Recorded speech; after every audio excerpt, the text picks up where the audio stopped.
Good morning, good evening, good night. No matter where you on this planet, I'm sending you love and light. 1 Corinthians 5. Paul is going through trouble in the Corinthian church, right? He addresses the situation sternly. And he comes to find out that there's fornication in the church. But not only is there fornication happening, but it's under certain names that they don't even use amongst those Gentiles. They don't even use this, right?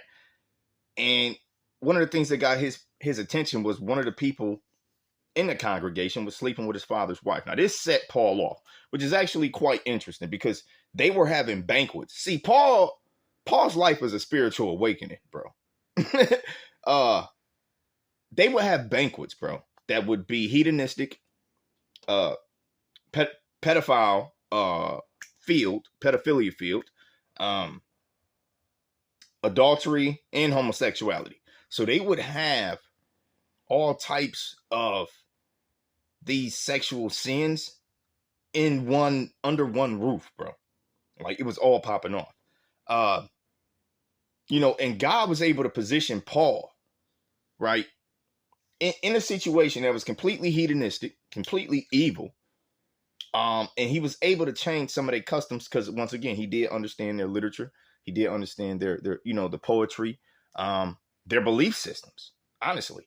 And God was able to position him to a point to where he could actually eradicate some of these behaviors, such as sleeping with, he was letting it be known that's something that should not happen. You can't be sleeping with your father's wife. These type of things are disgusting. A lot of these revelations y'all had, you're not even living up to. See, the pagans, the Corinthians, they had massive revelation. The first 10 commandments actually cross over the board majorly. From a simplistic standpoint, especially the further you go back, you can see how the 10 Commandments was just like a way of being. It was just a way of living. Somebody put it down, and you can call that Moses. But anyway, it was simply just a basic blueprint, right, before leaving Earth. Basic instructions before leaving Earth. Acronym, Bible. So the 10 Commandments that they had, these people wasn't even living up to. On top of creating their own section in the universe of spiritual practices and beliefs that are supposed to be of a higher standard, and they were living beneath them. They wasn't even meeting the measure that they created, bro. And Paul went around letting these people know this. Like a lot of the times when you're a messenger of God, you're going to get like rejected. People are going to judge you and shun you. People are going to talk about you, probably find something wrong with you. And they probably will because you're human. You probably made a mistake. You better hope you can hide it. You feel me? But when you're working for God, that's what you going against. You're going against literal sticks and stones and more people against you than you physically walk with. But the army that you walk with is vast. It's literally heavenly. It's literally heaven. So you got nothing to worry about. I think one of the biggest takeaways from Paul's journey changing their beliefs, most of them, like a lot of them at that time. I think one of the biggest takeaways is you can be completely lost, and not only can God find you, but God will leave you there to change the rest of them. You can find God exactly where you are. You are never too lost. You are never too evil. You are never too gone in darkness. Okay? I swear to you. There is no point of no return here. You can always turn back to the light. That's one of the biggest takeaways. You can literally always turn back to the light. Don't be convinced that God don't love you. God does love you. And God can find you exactly where you are, but you have to be aware. You have to be open-minded and open-hearted to be able to receive this information, to be able to receive this intuition, that internal monologue. Some of y'all might not even have internal monologue. You stop talking, you don't even hear a thought. I stop talking, I hear a thought. Why? Internal monologue. Seriously. And some of y'all are so turned off to it that you don't hear your own voice and you don't hear God's voice, which is your voice. And you can turn it back on. I promise you. You got to be able to turn back on that internal monologue. And as you walk through life, even if you're a completely evil person, you will be able to hear God talking to you. And if you want God bad enough, because God does want you, God wants your soul, God wants your life, God wants you to be happy, God wants to love you, and God wants you to love it.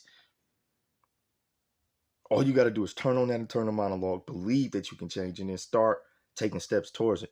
And before you know it, God will position you around other people who were just like you, lost in the same sauce you was in, lost in the same evils. A part of the devil's trick is to convince you that there is no hope. But I'm here to assure you that there is. God can find you in hell, leave you there, protect you, turn that portion of hell into heaven. That way you can focus and help the rest of those souls. I promise you don't put nothing above God. The minute you do this, the minute you limit the infinite power of the all. That's crazy. But we do it all the time. We limit God all the time. Take the cap off. Y'all always talking about no cap. Take the cap off of God, bro. I know it's hard because you're human. You might not see it because of whatever you're going through. I promise you it's real. It's real. And Paul is a very clear-cut example of you don't have to end up how you came out. You can come from a nation and change within that same nation and then change the surrounding environment in that nation as well. But you got to walk with a higher authority. You know, Paul going into the pagans, once again, they had massive revelation. They didn't live up to the standard. That's most of us. Most of us create, for a lot of people, I can't even say most because I ain't God and I ain't got the numbers. But I'm willing to bet there's a lot of people who create sanctimonious platitudes of justification for their own evils and sins that blind them from the fact that, the platitude you created, you literally don't even live up to. This imaginary illusion that makes you think you're going to heaven and makes you a better person. This line, this comparison that you're doing to this person that you probably know. So you're already biased. Some emotional distortion there. So your perceptions are already cut in half. You're not seeing things completely appropriate. Plus, you don't know everything and you ain't walking in spirit. How can you deduce an actual smart conclusion on anything? You can't. You can't form a solid conclusion if you're spiritually blind. You understand? If there's no internal monologue, you can't deduce that, God is actually right here with me. You won't be able to deduce the fact that, I have the power to not just change the situation for myself, but for others.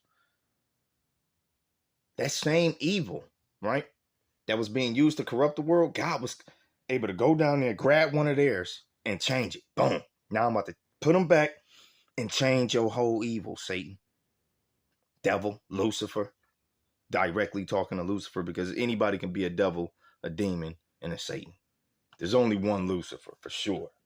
That's who I'm talking to, you evil. Anyway, I hope that makes sense.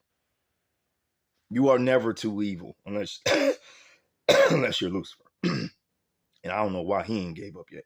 But anyway, he ain't even a he. It's a masculine energy though, for sure. This motherfucker's aggressive. But anger issues. Anyway,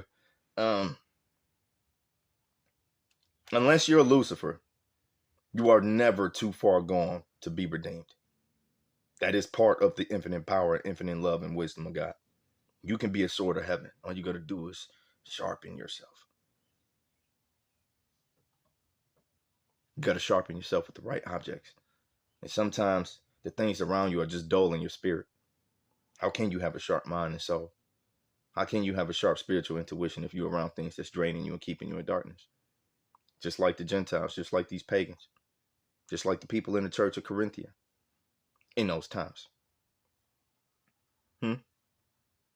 Yeah. I mean, it's with my mantra. Good morning, good evening, good night. No matter where you are on this planet, I'm sending you love and light. I'm gone.